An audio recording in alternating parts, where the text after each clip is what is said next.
pagpaambit sa mga tao sa dalang panahon, mubunga siyang pagpanubos. Tungkol sa pinaagi sa iyang pagtukod sa iyang simbahan nga mao ang simbahan ug ang mga sakramento. So, pila man ka sakramento niya sa simbahan karon? Pila ka sakramento? 10. Kasi nabot mo piyan nga commandments mo no. Commandment ni Kristo ang iyang commandments man yung pagpapalubos sa tingkod pinagi sa simbahan ug diha sa pito ka sakramento. So, unsa may unang sakramento sa pito ka sakramento? Baptis. O bunyag baptis sa Kristo. Kapagaw ko gamay no. Hindi ko matubag uy kay nana ko isna ka to. Bunyag ang unang sakramento sa pito ka sakramento.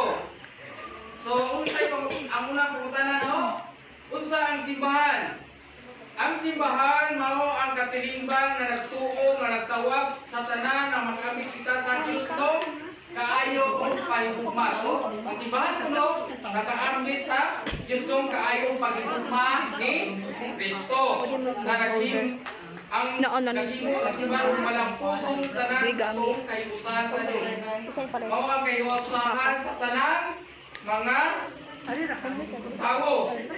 Usa lawasan. So, ang simbahan kuno usa ka ugma kay makaamit ka Kristo kaayo pahigugma kang Kristo. Ugma mag-burn out.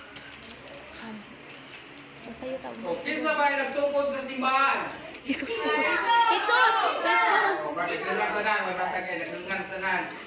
Uy, duganay. Nagtukod sa simbahan. Ikaw mo tuganay. Kanong tukod man ni Kristo ang simbahan? Ha? Sunon. Para Tukod ni Kristo ang simbahan aron magtudlo. Wala kanser? Nagtudlo, magbukod sa magsanto sa tanang santo. So, itukod ang simbahan aron magtudlo o maghimo santo sa tayang mga tao o mailangit na sa langit. Muna mga santos alam sa kaluwasan sa tanan. So, Kita bitaw mo nga magtudlo bitaw ng pare. aron mga tao makasulod sa gingharian sa langit o kining mga santos. Kinsa ba ang pangulo sa simbahan? Pare. Jesus. Yati na. Ito bagto. So, si Jesus ay nagtukod sa simbahan. Kinsa ba ang pangulo sa simbahan hindi sa kalibutan? pare. Pare? Poglio. Kinsa na si Poglio? Satu Papa. Santo Francis ha. Santo, papagin na to. Ha? Sa pare, basta pare. So, si Poglio, moy, Santo, Papa, moy, Mataya pag Marky. This research. Nag-research na. Makita ang puling ni Kristo Diyos kalibutan ang atong Santo Papa nga karon nga bagong gipili nga Santo Papa nga mao si Pope Leo 14. Ilay-ilay ko. Kinsa may nakiunang Santo Papa? Why, tagad ninyo kung ngayon katuwag usa. 1, 2, 3, 4, 5. Ang unang Santo Papa sa simbahan Katoliko, kinsa? San Pedro. Si San Pedro. Oy. Nada Marky, oy. Kaduhan ng Marky. Papa sa simbahan Katoliko. Pila ka simbahan nga gitukod ni Hesukristo? Usara ang simbahan nga gitukod ni Kristo. Dili daghan. So, usara gud. So, guys, ang sa Bagong Testamento gipasabot kayo nga usara ang bukong simbahan nga gitukod ug gisaad sa pulong nga matuturon ko ang akong simbahan. Makahimo ba og sayop ang simbahan sa iyang pagpanudlo? masayop ang simbahan sa pagpanudlo sa maayo o moral nga Sabi nila sa pagpanudlo. YouTube. Kasi sa O YouTube. sa pagtuo o moral. Ang simbahan bigay makahimo sa sayop Ako ng yun, ako pagpanudlo mo, may tungod sa tinuan o pamatasan. Ngano man dili mahimong makasayop ang simbahan? Sa iyang pagpanudlo may tungod sa iyang kinuhan o pamatasan. Ngano man dili man mahimong masayop? Unsa may gibutang sa simbahan o di masayop ang simbahan? Bible? Unsa may gibutang sa simbahan o di masayop sa pagpanudlo sa kinuhan o pamatasan? Unsa may Magampo. kinuhan? Magampo. Kaya nagaduan? Magampo. O magkumbisan. Kuanan mo, aron dili masayop ang simbahan sa iyang pagpanudlo, giubanan siya sa malaang Espiritu Santo. Diin man kuha ang simbahan ang pagtulunan nga iyang gipatuhuan, disaman ang mga pagtulunan kay kuha sa simbahan. Bible na? Bible na ba? Pagwali. Duha kini. Pagwali. Kuha ka kusa. Bible na ba ang gikuhaan sa pagpanudlo? Sangyaw. Unay kusa, taga-premyo. Pag-pray. Pag-pray. Mag-pray. Ha? Sangyaw. Ina? Usa man ang ina. Gikan.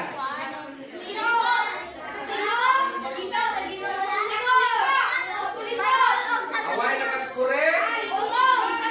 Sa ako'y tug-an kaninyo, ang pagtulunan na gikuhaan sa simbahan gikuha niya sa Biblia o tradisyon. Usa ni tradisyon, kaning tradisyon mo ni kasaysayan nga gipinili sa mga apostoles na wala mahisulat sa Biblia.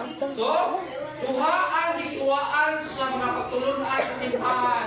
Mao kini Biblia o tradisyon.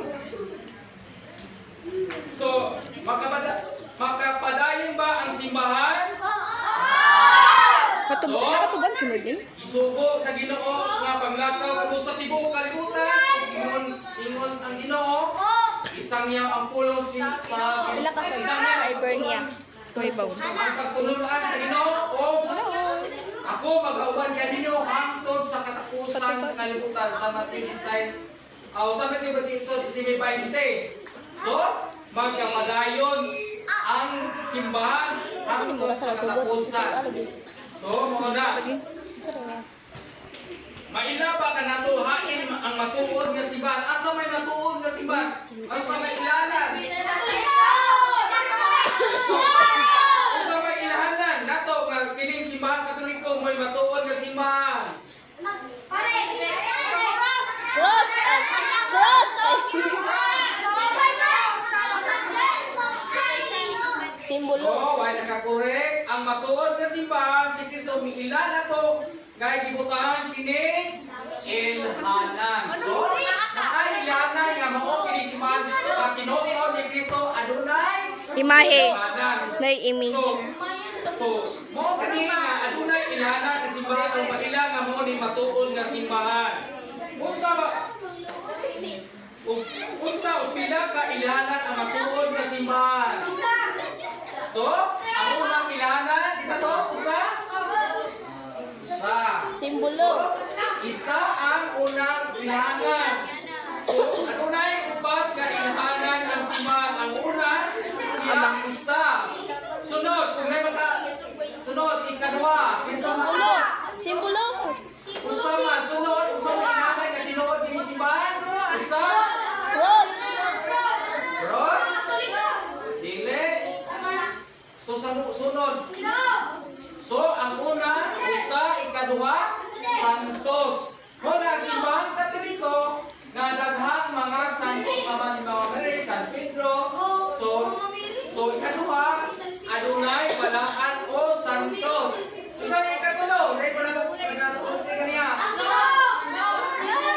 Ikatulo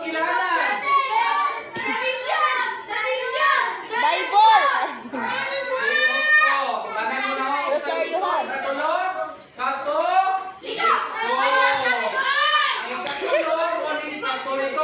Naguguti ko katawa. Tungod kay ang simbahan Katoliko may kailap sa tibuok kalibutan. Hindi ko mutugan na yung saban kong bapa. Kapiling simbahan matungkol. Di ba nga di ko pansiro, no? Tignan ako kung asa ba eh. Makailapon. Kalingon na Kita isa sa Mateo. Paglakaw ka mo sa tibuok kalibutan, isang niya ninyo ang ulo sino ako. Paglakaw ka mo sa tibuok kalibutan. Bunyagi sila sa ngalan samahan sa Espiritu o ginuha sila akong tinunan. Kung ako mag-auban kaninyo hangtod sa katapusan.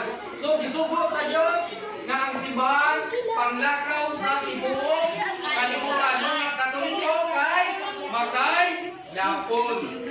Ikaw pa sa ginahan. Dali ka sa Ang ikaw ba ginahan mo ang apostol? Polis. Dito, kay ang simbahan na gitugon ni Kristo gipahimutan sa mga apostoles. Usa man kinaman ka apostoles ni Kristo. Naon si Martion. So adunay 12 na apostoles. Kinsa pa mo sa apostoles? San Pedro. Oto niya. Kalimot ko, di San Pedro. Unang Uy, Santo Papa, unang pangulo sa mga apostoles na may kaugnayan sa ni Kristo. Kaya San Mateo 16:18 na ikaw Pedro sa ibabaw ng bato tukuron ko ang among iglesia. Sa iglesia o ang simbahan. So nagmatuod na si Pedro mo ibibilang sa simbahan na usang apostoles na maoy lumala sa simbahan diri sa kalibutan. So, oto, apostol ito. So, sa unsang simbahan sa unang simbahan nahitabo kining upat ka ilanan. So, unsang simbahan na nahisibok ka ng upat ka simbahan. Sa may gusto pangalan sa Katoliko.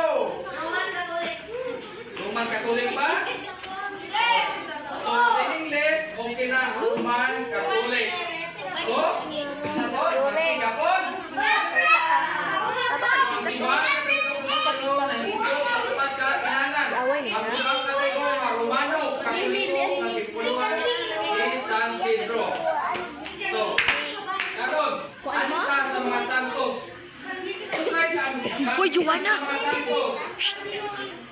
So, sa may kaangitan sa mga santos. Ha? Ang mga santos, suot o maging usa para pahayulay diya sa iman. So, iyon nga ang salat.